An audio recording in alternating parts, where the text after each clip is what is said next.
Hello, Scoop, what's going on? How are you? I'm wonderful. How are you, ma'am? I'm doing great. We've got a ton of games, but I think first we should let's go back to last night and let me ask you, how much of the All-Star festivities did you get to watch? Not the All-Star festivities, I'm so sorry, Hall of Fame activities did you get to watch? It's all good. It was an all-star studded event with a myriad of notable NBA people. I watched the whole thing. Did you? I did.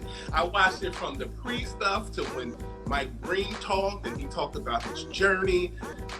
Obviously, Vanessa. It was just tough because there were good games on, and you have to also understand it was fight night. So I was watching UFC, and I really had to watch because, I got brought into UFC during the pandemic when there were no fans. So I was like wondering, how is it going to feel? And I'm going to tell you, this is my number one takeaway from last night's fights. The intensity with the fighter is definitely elevated with fans. I mean, there is no doubt in this sport that the violence was just really kicked up a notch. I heard a guy's arm break last night. Yeah, I watched the intro and then I turned it off. And that was it, because I get it. There was a lot of choices last night, which is weird for a Saturday night. I feel like the last 2 weeks, Mother's Day last week, yep, and then this week, it was like 2 holiday weekends. Yeah, you're right. And mind you, let's not forget that I'm still watching golf during the day from time to time. Today I will not be. It's going to be full focus on the NBA. So let's just start here with the fact that this is our last regular season Sunday. Can you believe it? A pseudo-normal year until Wednesday when we have this play-in tournament. Yeah, it's that was just on MSG talking about that whole process of how I feel the NBA definitely set the tone in the bubble last year with Portland Trail Blazers as well as the Memphis Grizzlies. And then here today, you have Memphis and the Golden State Warriors, the battle for the 8th seed. The Warriors currently in 8th place, the Grizzlies in 9th place, literally with the exact same record and 5-game winning streak going into today's game. And it's going to be an interesting one. It is going to be an interesting one. I think for a lot of, I was up listening to some of my favorite shows on NBA radio this morning, listening to you, reading some of your posts. That's kind of the game that everybody is geared toward watching because it has the most impact, right? Directly. Also, let's just run through the lines, but I also look at this Clippers game and I look at the Clippers Thunder and think, who really wants to win this game? Who will we see playing? Will PG be in there? And if so, what's the point? What's your take on this game? Because this is kind of like I want to bet the under, but I feel like who's going to be fighting for and why? What's your take on this one right here, which is an evening game? Clippers at the Thunder, 9 p.m. Eastern time game. Total points right now is 220, buddy. Well, here's the thing. I'm looking at my computer while I'm talking to you. The Thunder are a 14th place team. They've lost 1-9 in their last 10. And when I look at, the Clippers, this season is a little different because you got two teams, the Jazz and the Suns, who both have won over 50 games or more. The Clippers are 47-24. This is the last of the season. I like the Clippers with the under, but I want to know who's sitting. And that's the thing. Paul George. Yeah, that's my whole thing. And look, we're not going to know this. Like, you and I are on here early today to celebrate this huge Sunday in the NBA. We know that at 1 o'clock, we're going to be just grinding out, watching. We may not have the reports for some of these late games on who's playing and who's not till 5, 6 o'clock. So for those of you out there who are watching and realize this is kind of time sensitive, Jeff is right there with you. Our good friend Jeff in the room. He's right there with you, man. He says the Clips in the under. It's just one of those games where I almost overanalyze it and say maybe I'd pull back from playing it all together. But let's just start at the beginning. And by the way, Knicks into OT last night. What we've watched of Julius Randle and his comfort and his ability to make those threes and also create some space for himself. What he did, and I was listening to an interview with one of the coaches this morning talking about how the pandemic was good for some players who just had time to just shoot. Their place in Rochester, New York is open 24 hours a day. They're all in there just shooting. And It's been really great to see Randall this late in his career just shine. He shined last night. When it went into OT, I was like, man, this can't be. And then, we saw Charlotte get cold, and the Knicks 3 threes in a row. That was all they needed to get that momentum and get another win. But tonight, they faced the Celtics. I think this is going to be a great matchup. Listen, they didn't have to travel. They're home. But at the same time, that extra time with overtime, we know how it can burn players out. Right now, the Celtics are plus 525 for the win, and the Knicks are minus 850. Total points has adjusted since I looked this morning, because I started obsessing early. Total points right now is even at 211. The Celtics need this win more. They do. Specifically over the last couple of weeks. Jaylen Brown being out. You've got Brad Stevens on record. By the way, RIP Jaylen Brown. I mean, that was so heartbreaking for me. This kid was like the highlight of watching the Celtics play. And when you start to fall in love with a player and they get injured, it's almost like part of your organ, whatever your wrist, you feel it a little bit. Jaylen Brown, we're so sorry for you. We look forward to watching you come back next year. But to specifically, address your assertion of just the Knicks at large. I know a guy you worked with in the past, and a former colleague at the Source magazine, Kazim Famuyide, said he called Julius Randle cornrow Larry Bird. And yeah. When I look at what he's done this season, statistically, he's been off the charts.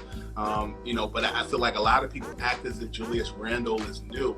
Julius Randle, no, he's not. Is health-wise, it's everything that we expected DeMarcus Cousins to be had he not gotten hurt. Both coming out of Kentucky, both legitimately filling up a stat sheet on the regular. But Julius Randle, I think there's something about Tom Thibodeau where his style of play benefits the power forward and the point guard. It does. And look, Julius Randle is a great example for us as fans to not give up on players when they're young. Because sometimes it really does take time to develop that skill set. And sometimes players also move around and find the right fit, whether it's the coach, like you just mentioned, whether it's teammates. Even Zion said a month ago, the excitement of playing in MSG is like nothing you can imagine. Randall's getting that now. He's getting that with some fans. Like, all of it is just great, but you are correct. The Celtics do need this win more. So in this matchup, who are you taking? The Celtics? We want to hear from all of you. That's right. Jerry said it the best. Jerry_Green, thank you for your comment. He said, patience and something. It's very true, all of that. But who's going to take the win tonight between the Knicks and the Celtics? Today, 1 o'clock, when we're done here. The Celtics. It's going to break my heart and my soul, but I do understand where you're coming from. So you think that without Jaylen Brown, the Celtics are still strong enough, because we have not seen this matchup yet between the Celtics and the Knicks without Jaylen Brown. We have not, but I'm going to go with the Celtics just today. That's just what my instincts tell me. The Knicks, to me, I think they're looking at the NBA standings right now. They can go as high as 4, as high as 6, I believe. Yep. So I think the Knicks do technically need it more for seeding purposes. I would like to see the Knicks play against the Atlanta Hawks in round 1, but I'm going to go with the Celtics in this one. Okay. Ghost says the same. Celtics, because the Knicks going to do that. They've always got disappointing their fans. He's going with that narrative. You are going to go with the Celtics for the win. Are you taking the total points, the under or the over, right here at 211? I have a completely different pick than you, and I'm going to throw it out as soon as you tell me whether you're going for an under or an over. We rarely disagree, but I'm going to go with I'm going to go with the Celtics in the under. Okay, I am going to go with the Knicks in the over. What I saw last night made me feel really, really good. I don't love when a game needs to go to overtime, but we're getting those points up there. So let it be super close. Let us get to that overtime, and let us get those extra points in OT that pushes to the over with the score earlier today. I have notes here, right here. They are right here. Earlier today, that line adjusted. It went down. So I'm going Knicks and the over right here. Next up is the Charlotte Hornets taking on the Washington Wizards. The Hornets are plus 205 for the win, minus 245 for the Wizards. This is a high-scoring game. A lot of hope right here. Bradley Beal. 227.5 is the total points right here. Are you going with the Hornets or the Wizards, and the under or the over? We're all talking about these lines at Bovada. Everybody, don't forget Lisa 250 BB. Scoop what you got. Well, I'm big on rhythm. When I look at Russell Westbrook and the Washington Wizards, they dropped 2 in Atlanta on back-to-backs. Whether Beal is in or not, the Wizards need this game, and I actually think that this game could be a precursor to what could go down. I almost said the bubble. What could go down in the play-in tournament and a final matchup there. So I like the Wizards, and I think this could be a precursor to what we see there. And I'll add Russell Westbrook, the triple-double king. He and his team have to close this season out with a Wizards win against the Hornets. And the Hornets are on a back-to-back, just like the Knicks are. That's why I'm a little concerned. I agree with you. And the Hornets did have to commute. Not a far commute. It's an hour and a half, 2 hours for them to do it, but they had to pack up hotels, get in the bus, get to DC. This does make a difference for me as well. I'm also taking the Wizards for the win. We talk about Russell Westbrook breaking a 47-year-old record last week of triple doubles, still going without the love. Like, why does nobody like I asked my co-host on Monday night, I was like, Adam, why doesn't anybody like Westbrook?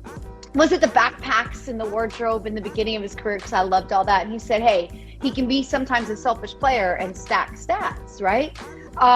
But he also, those stats that he's stacking is contributing overall to the team. And I don't think he's a hog when it comes to making bad decisions. And he's showing how generous he is by facilitating in the assists, the blocks, the rebounds. So for me, I love him. I am going with the Wizards. Let's talk about 227.5. That is super high. I don't think the Hornets have it in them. I'm going to go for the under on this one. I got Wizards in the under as well. All right, we both got Wizards in the under. Let's go to the next game. We got the Pacers taking on the Raptors. Total points right here is 227 even. It's minus 220 for the Pacers to take the win and plus 180 for the Raptors. Pacers need this win. They dropped against the Los Angeles Lakers yesterday, I believe. Yes, they did. And LeBron James is coming back kind of hot. Pacers need this going into the play-in tournament, and I like that matchup immensely against the Toronto Raptors. I kind of feel like the Raptors have become a punching bag for a lot of teams this year. They have. And post Kyle Lowry trade not going down as many believed would, anyone from Miami to Los Angeles up for grabs. The Pacers can really come out swinging like Rocky Balboa. So I have the Pacers in this win. Caris LeVert, was brilliant against the Lakers last night, by the way. I think he had 22 points. He was. Will he continue that? What's his average going to be tonight? I was looking at some props earlier to see if they were putting him at over 20, because that would make me feel a lot more confident about the total points in this game being so high, but yet going for the over. I'm also going to take the Pacers. They're not going to get beat down twice. You look at the Raptors, what they do and don't have. But both of these teams kind of play well on the other side of the court with the defense. So even though the books are looking at this as this high-scoring game, one of the higher-scoring games on the day, 227, I'm going to go for the Pacers for the win and the total points for the under.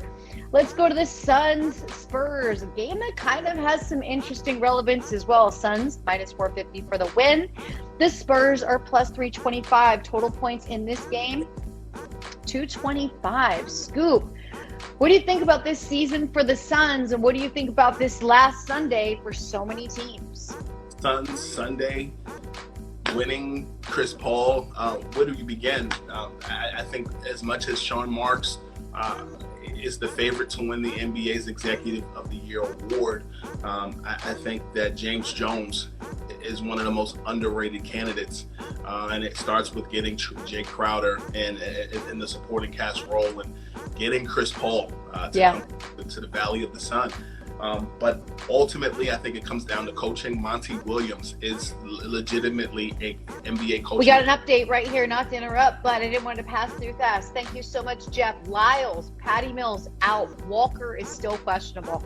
So Walker's questionable for the Celtics, and then Lyles and Patty Mills are out for Toronto. That means that Caris LeVert is going to score 35. So does that mean we're comfortable now switching up our thought process here with the Pacers for the win and the total points going for the over? Walker is from the Bronx, minutes away from Madison Square Garden. Questionable means 25%. There's still a chance. Right. I'm still going to go with the Celtics in this one. All right, so we're back over here. Suns Spurs. We're both taking the Suns for the win here. Am I right? Am I on board with that? No, the Spurs are going to win. They got their asses kicked last night. They sure did, man. They sure did. Without what is Pop. that? Well, Pop, right, because Pop was there. He was at the Hall of Fame festivities, which was great. So great to see so much old footage of Pop, right? Oh, my gosh. Unbelievable. But, yeah, he was there, did not coach last night. But, okay, so we're taking the Spurs. You're taking the Spurs. I'm still going to stay with the Suns. 225.5 is the total points right here. Suns for the win, Joseph says. I wonder what Jeff says. I'm saying Suns. You're saying Spurs. Total points. Over or under right here, Scoop? Under. That's a high-scoring game for these two right now. Okay. This is the game we were talking about earlier. This is the game coming up that we want to talk about at 3:30 p.m. Eastern time. That's the Memphis Grizzlies taking on the Golden State Warriors. This is going to be the game that everybody is watching. This says a lot about some of the other games. This is such a March Madness feel, such a playoff feel where, teams are playing, but they want updates on their phone to see who's losing, to see how it changes everything for them. Grizzlies Warriors, 228 is the total, plus 150 for the Grizz to take the win, minus 170 for the Warriors. Got the Grizzlies. You do.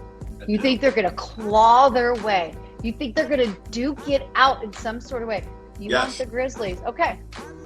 Where are they going to attack the Warriors to slow down Steph? And also, what Draymond's been like shooting baskets lately, not just facilitating. It's been fun to watch. You get an extra 5 to 7 points out of nowhere this late in the season from Draymond that you really don't expect. Think about that.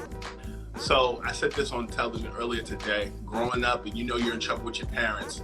My stepdad used to say, "That's one." Oh yeah, the second time.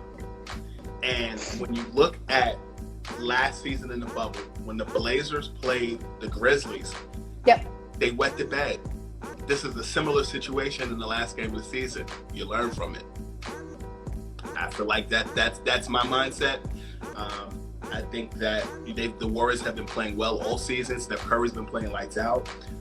But also, I think the Grizzlies have a good squad. And it's not just John Morant, Jaren Jackson Jr., Kyle Anderson, and others on that team. I'm going with Memphis today. Your friend Ghost is also going with Memphis, and I'm curious what he is taking when it comes to total points being at 228. What do you got, Scoop? Under. Okay, so you're going with the Grizzlies for the under. Yes. I'm going to go with the Warriors for the over, and let me tell you why. We know what Steph Curry wants to do. This is the last regular season game. Do you remember how many seasons the Warriors have gone all the way? Last year was not one of them, but great season for them to decide to take a beat and not play the long haul like they had every other season. To me, when Steph is healthy, which he is right now, this is when he really starts to warm up. This is when he gets in his rhythm. He's gotten nothing but better as the season has gone on. For that reason, I am taking the Warriors. Plus, remember the 5 to 7 points I mentioned about 3 minutes ago from Draymond can really uptick production as well. Here we go with the Cavs and the Nets. Believe it or not, a game that matters, right? Cavs plus 650 for the win. The Nets minus 1,100. The total points right here. Let's see if it's changing right now as we speak at Bovada. There's adjustments. So I'll just go with the 225.5 that was there when I made sure that I screen grabbed and printed this out earlier for our notes. I like it. On her job. Yep. I think this is a tune-up for the playoffs. And I'll add this for Brooklyn. The fact that they're not a 1 seed, I like better because if the playoffs were to start today, Brooklyn would play Boston. And right. I think that's a better matchup than playing the Hornets or the Heat, who they've had problems with, the Heat specifically all season. And the Heat, who's been heating up, shall I say. I'm rubbing off on you now as it relates to the process of the Miami Heat, who are 39-32 in 6th place in the NBA's Eastern Conference. But the Washington Wizards also are a team that have given the Brooklyn Nets problems. I like the Nets at 2. I think that this is a tune-up game for Brooklyn's big three, as well as with Blake Griffin, Joe Johnson, and others. I like today's matchup against the Cavs, and I have Brooklyn in the over. I am taking Brooklyn and the over as well. This is going to be a brutal day for the Cavs. I agree with you. This is when everything is going to get worked out. We're now looking at 8 games where all of the big men, the stars from the Nets, have been on the court together throughout this whole season, which is an unbelievable fact, right? And do they need to experiment more? This would be a game when they do it, really see how they all fit on the court and how this is going to work out. It's amazing that they've succeeded with Harden carrying the team early in the season and then his injury and KD. I mean, it's just been a wild ride, especially in fantasy basketball as a Kyrie Irving owner. It's been a wild ride and a lot to pay attention to, but they're winning. They're winning today. They're putting up buckets. I got the Nets as well. All right, we're going to the Rockets. Sad season, and the Atlanta Hawks, who we know kind of quite a few teams fear facing them in the first round of the play-in. Total points right here is the highest so far at 231 and a half, buddy. Plus 265 for the Rockets to take the win and minus 330 for the Hawks. I like the Hawks, and I'd like to add Clint Capella should be in more discussions for NBA's Defensive Player of the Year, as well as Miles Turner of the Indiana Pacers. How do you feel about Rudy Gobert? I like Rudy Gobert. Last I checked, I think he was averaging 2.7 blocks per game. Yep. But Clint Capella averages 2.1 last I checked. So close, still getting there. The Hawks' defensive core, as well as the shooting, I think Danilo Gallinari shoots like 40 to 43% from downtown. Lou Williams has been efficient. It's not just a world where Trae Young is doing everything. Yep. Nate McMillan is the man as well. I think this is a mercy kill for the Atlanta Hawks. I mean, I looked on social media. Somebody did a poll where John Wall voted that he didn't want to be on the Houston Rockets next year. It's something that went viral the other day. But to specifically talk about today's game, I do like the Hawks.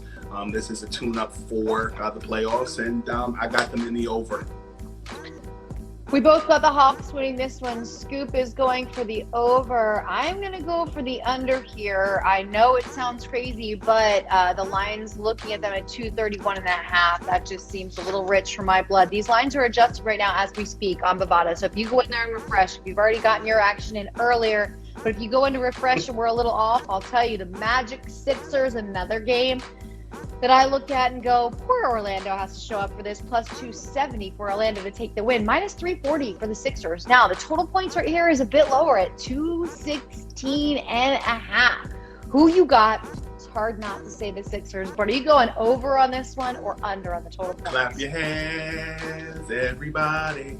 Philadelphia 76ers. I think this is going to be a big game for Matisse Thybulle as well as Tyrese Maxey. This might be a game where you see Ben Simmons and Tobias Harris sit out some. Joel Embiid as well, getting his rest.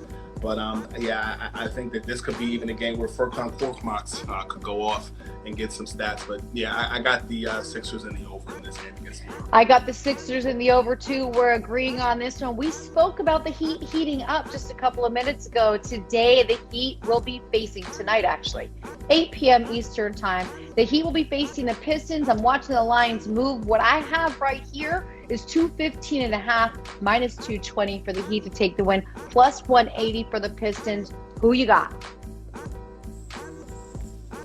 The Heat. Of course. But I'll add this a little fodder for just the gram or for social media. I think it's pretty cool that the Detroit Pistons are releasing merchandise that is honoring Martin Lawrence and the TV show Martin. He just did a collaboration. Okay. So I think it's pretty cool. Almost 30 years ago, the show debuted on television.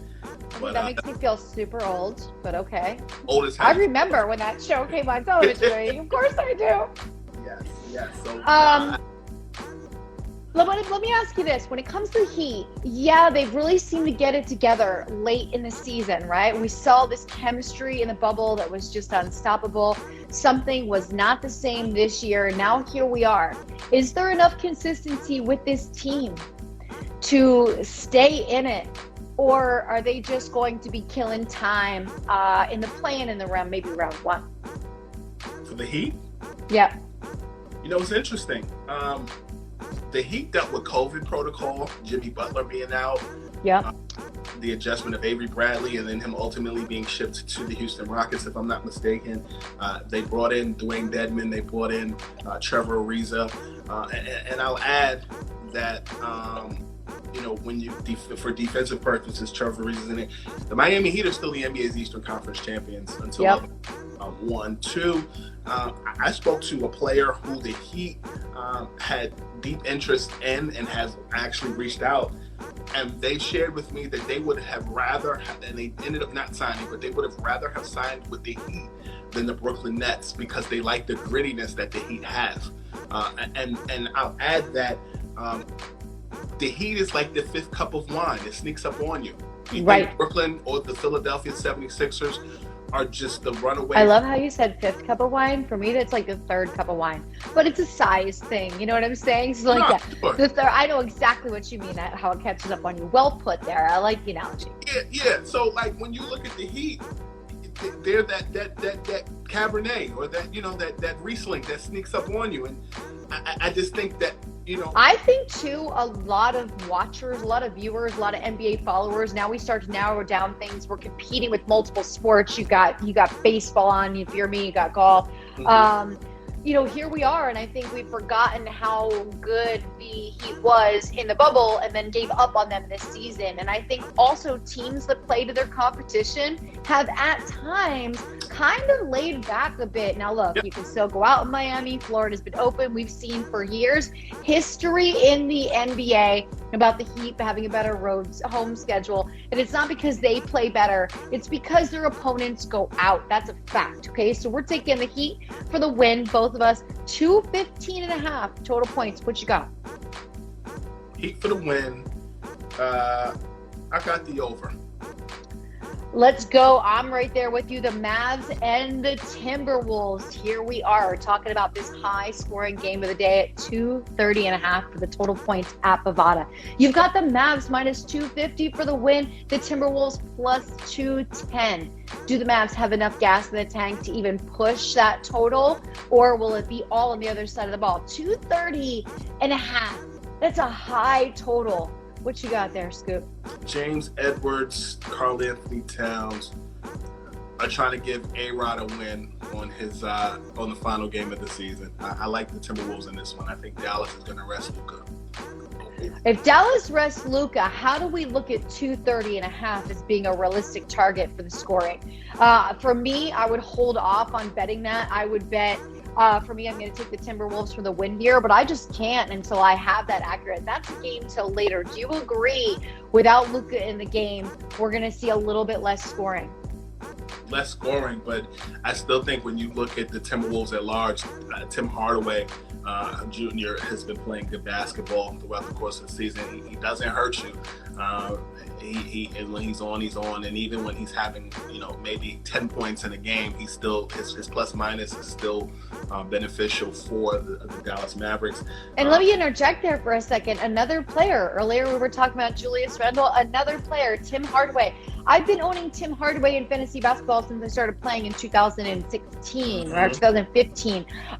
What he's done, how he's adjusted, the amount of moves he's made, this has been a good fit for him, and it's been fun to watch his stats start to stack across the board, because when you're playing fantasy, you start to really look at who's a contributor in all categories. You draft some players like Draymond to just contribute, but he's putting it together. Nice to see. I'm right there with you. My thing with Luka being out is also the amount of scoring that can get by the team without Luka there playing the defense. So with the books being smart, I will take the over at 230.5. Let's go to next up is going to be, we got 5 games left. The Nuggets at the Trailblazers plus 375 for the Nuggets to take the win, minus 550 for the Trailblazers. The total points on this one, another high one, not as high as the last, but 229 even. Who you got, the Nuggets or the Trailblazers? The Blazers. We want the Blazers. We look at this team every single season at this time of the year and say, I wish they could go further. I want them to go further. I love this team, but we know how far they're really going to go. But I do believe they won't let it go tonight. I'm right there with you. I'm taking the Blazers for the win. 229 is the total points. You got the under or the over in this one?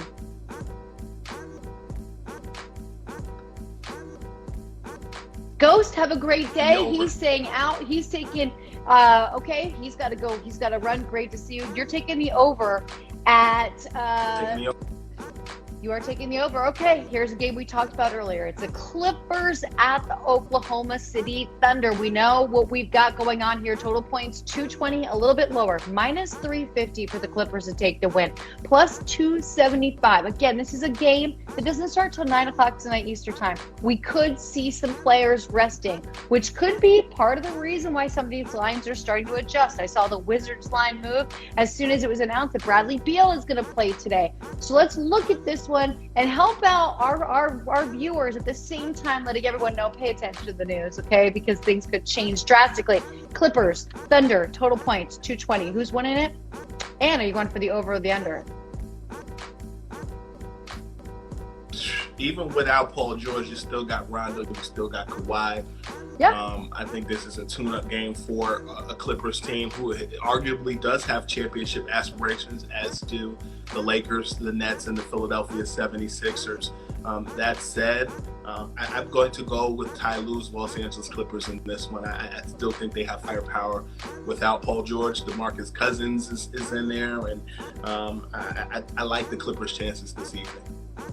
I'm taking the Clippers and the over because I think it's going to be a bit of a battle. I don't think Oklahoma City is going to go down there, even though they're on a terrible skid. This matchup has been interesting in the past. So I'm going to go with the Clippers and the over. Let's go to the Lakers taking on the Pelicans. We know this is the Pelicans, like, last dance, right? It's over. You're not even going to the play-in tournament. How hard will the Lakers walk all over the Pelicans, or do you expect some of the Lakers to potentially rest? Again, news we won't have till later.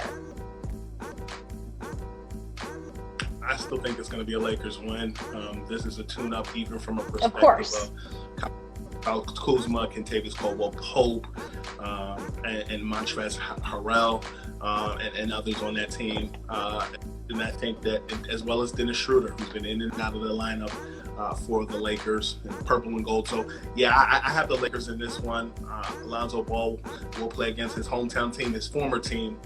But, yeah, they've been playing without Zion Williamson for some time. Tune-up game for the Lakers. I do expect there to be some rest, minutes restrictions, and maybe some players sitting out. Sure. I would like to see KCP rest some. He's been carrying that team, at least statistically, in LeBron's absence. But I still do have the Lakers in this one. I got the Lakers for the win here, 223 and a half. 222, actually. The line just adjusted right here at Bovada. We're at 222 and a half. You going for the you going for the over or the under? The under. You are going under. I am going over. Let's go to the Bucks Bulls, a little local matchup. 223 and a half is the total points. 120, minus 120 for the Bucks to take the win. It is even for the Bulls. What are we looking at right here? Is this a game that you feel you'll be scrounging to watch, or will you be stuck on stupid like me with the Clippers Oklahoma City Thunder game? I'll go back and forth and back and forth. Yeah, me too. I probably will go back and forth, but the Bulls are on the second game of a back-to-back. They have no playoff aspirations. I'm really disappointed about that. Zach LaVine being out with COVID protocol has been was the Achilles heel or the nail in the coffin in that regard. But even before the timing of it as well. The encouraging thing about the Chicago Bulls this season, however, is the play of Kobe White. But this, again, is a tune-up game for the Bucks with Giannis as well as Brook Lopez. Drew Holiday has been the beneficial piece to that team this year. 45 minutes away. I know I got Drew Holiday on my fantasy team, and that was a great draft pick by me. I just had a vibe that this was going to be the season, and it has been. I got so much more than I expected from that lineup. Listen, I did have a little roster management. He had some moments where he was out, but nothing compared to managing Kyrie, my first pick in my draft, who I missed out on for like so many days ago. All right, we got one more game. This game is one of these games where I'm like, if you are the Utah Jazz and you cannot beat the Sacramento Kings tonight, then we've got bigger problems than this. The total points, 222.5. It's minus 500 for the Jazz and plus 350 for the Kings to take the win. This is the last game of the night. And it's like, wow. Right? The Jazz have to take the win tonight. I'm taking the Jazz in this one. I understand what the Kings' potential could be, but it's not going to be like that. And the Jazz have a fighting chance still in the play-in. When you look at the Kings, what do you see? The battle of two shades of purple going back and forth. That's what I see. Mm-hmm. I like the Jazz, and I like the Jazz because every other night, the Jazz and the Suns are teeter-tottering in the standing. Yes. It's been so amazing to watch the end, the recap, once the games end, everything. Yeah.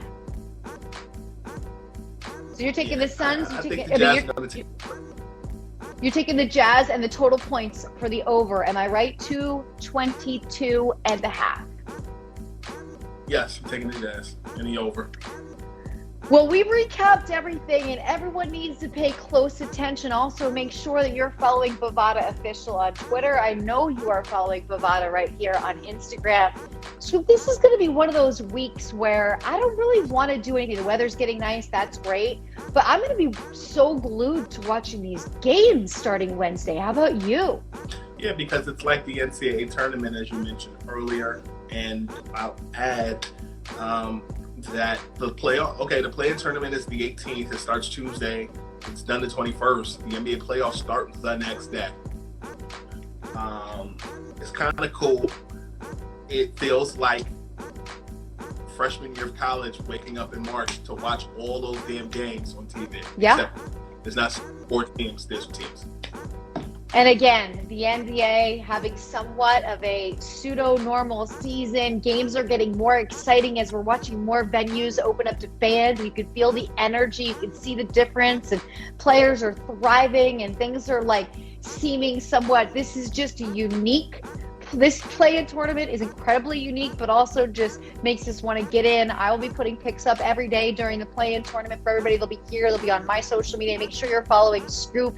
Enjoy your day today, everybody. Scoop, thank you for this was an extended long, but I mean, last Sunday in the regular season, the NBA, we got to kind of go in. Got to do it right. Go in.